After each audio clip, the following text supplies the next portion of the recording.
And here we are. Welcome, everyone. This is Physical 2021. I'm Tom Corradini. Next to me, Miguel Bregante, who's the director of the great show Juan Salvador Tramoya. We're going to switch to Italian for a second. Salve a tutti, Fisico 2021. Siamo qua con Miguel Bregante, che è il regista dello spettacolo Juan Salvador Tramoya. I'll stay in English on this one. And on the third camera, we got Fiorella. And as you can see, that's me, and in front of me we got Alicia Colonera, who is at the box office. What you're seeing is the entrance of the box office here.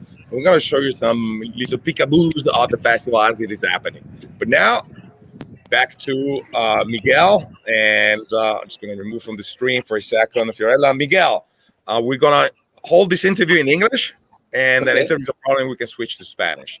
So first of all, let me tell something before asking any question. This is a great show. And I'm not saying this because I want to compliment you, but, you know, we spoke before. You are about to come here to Alba. And, but, hey, life is difficult. It is what it is.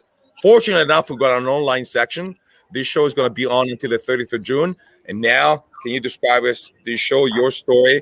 Company's based in Chile. You're sort of half. You're based in Spain right now. Main actor is based in Santiago. Tell us what is happening. Well, first of all, we would love to be there with you. I told you, and I would love to be there. And I know sometime we will be there at some point.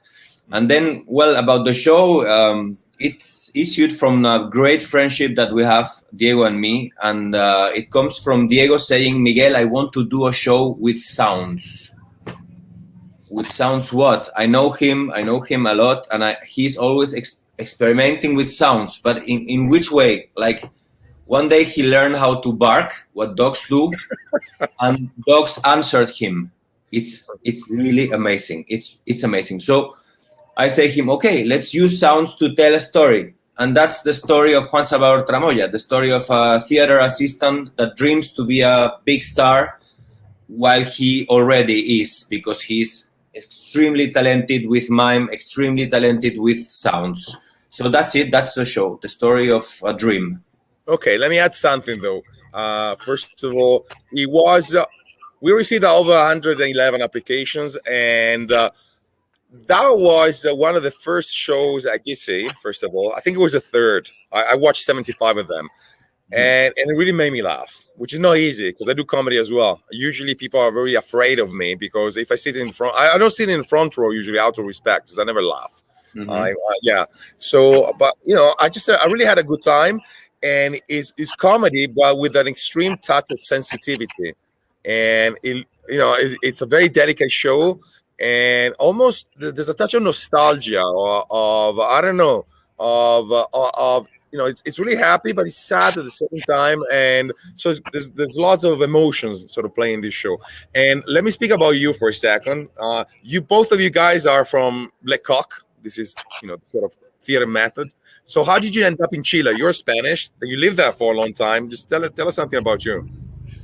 Well, I'm a natural-born traveler. I've lived in Austria, Vienna. I've lived in Lille, France, and I wanted to make a bigger jump. I was finishing my career in telecommunications engineering, which I know has nothing to do with theater. I'm an engineer as well, by the way.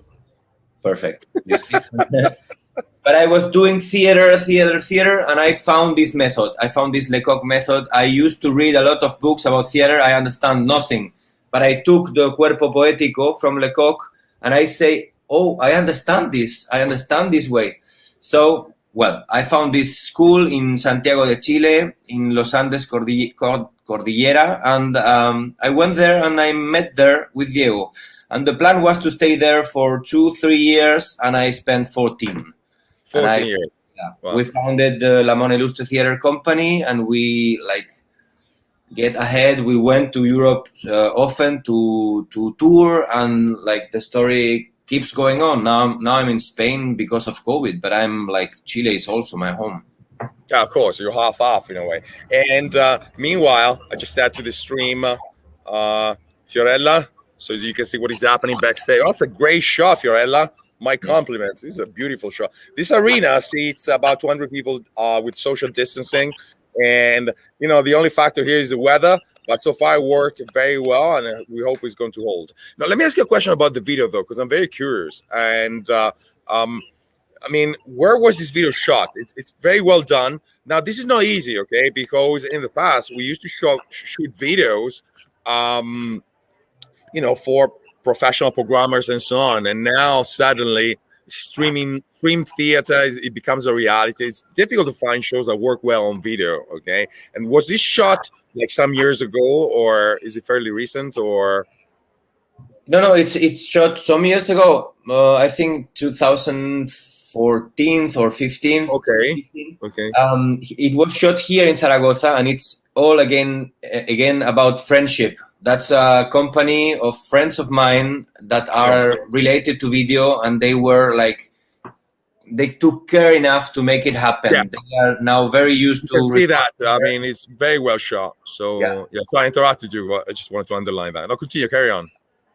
No, it's nice because we think. I mean, sometimes when you do a show, you think only about the show, but there is a lot of things around the show, and sometimes the envelope you send the letter is more important than the letter, because maybe this will never get open if it's not a beautiful envelope. So we take a lot of care of about videos, and also about promotional videos, and also all the materials for communicating our things. So that's why this video is shot with care.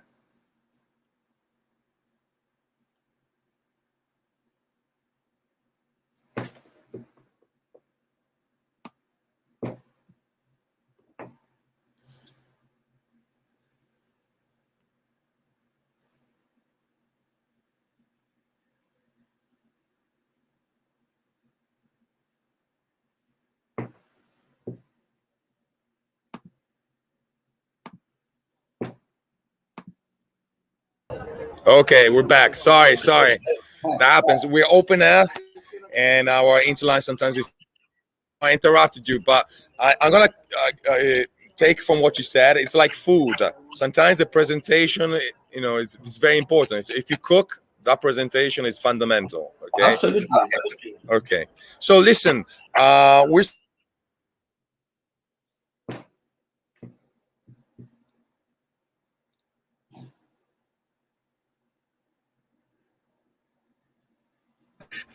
Okay, I'm sorry. That's it. I think it's a big brother that wants us to stop. Listen, Miguel, just if you want to say something about the show in 30 seconds, 40 seconds, just to invite people to watch the show, whatever, and we're gonna close it here. I have to say, I get completely astonished. Stoned is okay. Don't worry, it's not a taboo word. When I see Diego perform, he really takes care of the audience, and he's extremely talented. I helped this story to happen, but that's him. And it works when there is light, when there is no light, because it's him. He takes care of the laugh. He's very funny person and very talented person. So I think that's it's a shame I never met Diego, not even online. But you know what? Maybe because the shows are on until the 30th of June, we may interview Diego. Let's do it. Yeah, I'd love to do it, just to meet him. So extremely talented, and also for the professional programmers out there, whether they're in France, Spain, Italy, Germany, or whatever, watch this guy. This guy has an incredible talent, and he really does it with passion and from his heart. You can see that. I mean, and he keeps doing it. We've moved the world a little, and it's always the same. We love to do it. We love to travel together. It's easy. We're friends, and the show works every time. People laugh every time. So that's okay. Listen, I'm gonna close it up, and with 9:36 seconds, stay here, guys. La Mona Ilustre, and that's a company. Juan Salvador Tromoya, not to be missed until the 30th of June. Stay there, Miguel. Thank you very much. Okay.